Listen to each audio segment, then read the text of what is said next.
Hello everyone, আজকে আমি কথা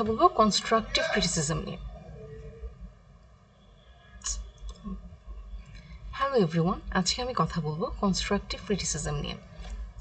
কনস্ট্রাকটিভ ক্রিটিসিজম জিনিসটা কি, এটা একটা ডেফিনেশন আমি স্লাইডসে অ্যাড করে দিয়েছি, কিন্তু আমি যদি এটাকে সহজ ভাষায় বলি সেটা হচ্ছে কনস্ট্রাকটিভ ক্রিটিসিজম এমন একটা জিনিস আপনি কারো ভালো বা খারাপ পজিটিভ ওয়েতে বলবেন এবং এমনভাবে বলবেন যাতে আপনার কাছের মানুষটি এটা ইমপ্রুভ করতে পারে, তাদের শর্টকামিংসগুলো যাতে তারা বুঝতে পারে এবং তার উপরে কাজ করতে পারে।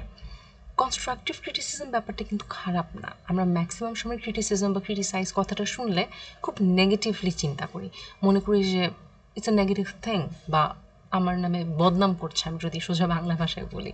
কিন্তু এই জিনিসটা আসলে তা না।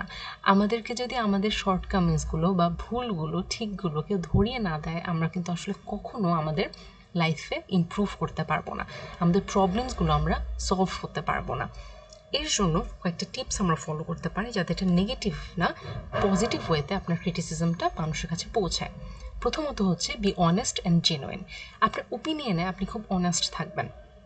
আপনি যা বলছেন তা আপনি নিজেই বিশ্বাস করেন কি না তা আগে দেখবেন। এখন একটা জিনিস আপনি নিজে মানেন না বা আপনি নিজে বিলিভ করেন না, কিন্তু আপনি অন্যকে বলছেন ঠিক করতে, সেই জিনিসটা কিন্তু আসলে ঠিক না। এরপর হচ্ছে ক্লিয়ার অ্যান্ড বি স্পেসিফিক। আপনি যা বলতে চাচ্ছেন বা আপনি যে প্রবলেমগুলো বা ইস্যুগুলো দেখছেন, সেই ইস্যুগুলো স্পেসিফিকলি অন্যদেরকে বলা বা বুঝিয়ে দেওয়া যে এই জায়গায় স্পেসিফিক এই জায়গায় তোমার সমস্যা আছে, এই জায়গাগুলো তোমার ইমপ্রুভ করা দরকার।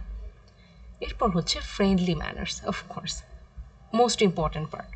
আপনি যাই বলেন, খারাপ বলেন বা ভালো বলেন, ভুল ধরিয়ে দেন বা ঠিকটা বলে দেন, সবসময় একটা ফ্রেন্ডলি টোন, একটা ফ্রেন্ডলি ম্যানার মেনটেন করা দরকার। এরপরে আসছে গিভ ইমপ্রুভেবল সাজেশনস। আপনি এমন কিছু সাজেস্ট করবেন যেটা আসলেই ওরা ইমপ্রুভ করতে পারবে।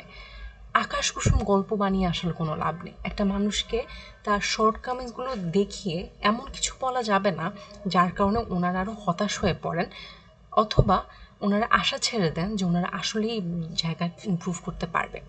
তাই সবসময় এমন কোনো সাজেশন দিবেন যাতে ওনারা আসলে এটার উপরে কাজ করতে পারে এবং তাদের শর্টকামিংসগুলো ঠিক করতে পারে। এরপর হচ্ছে থিঙ্ক অফ আদার্স ওপিনিয়ন। অন্যরা কি বলছে বা আপনি যাকে ক্রিটিসাইজ করছেন বা যাকে ক্রিটিসিজমটা দিচ্ছেন, ওনার ওপিনিয়নটা মাথায় রেখেই কথা বলবেন। এখন ওনার পার্সপেক্টিভ যদি এক হয় আর আপনার পার্সপেক্টিভ যদি একদম ডিফারেন্ট হয়, সেই ক্ষেত্রে কিন্তু ব্যাপারটা নেগেটিভ হবে। তাই সবসময় আপনি যার সাথে কথা বলছেন তার ওপিনিয়নের দিকে খেয়াল রাখবেন। Hopefully that will help. Thank you so much.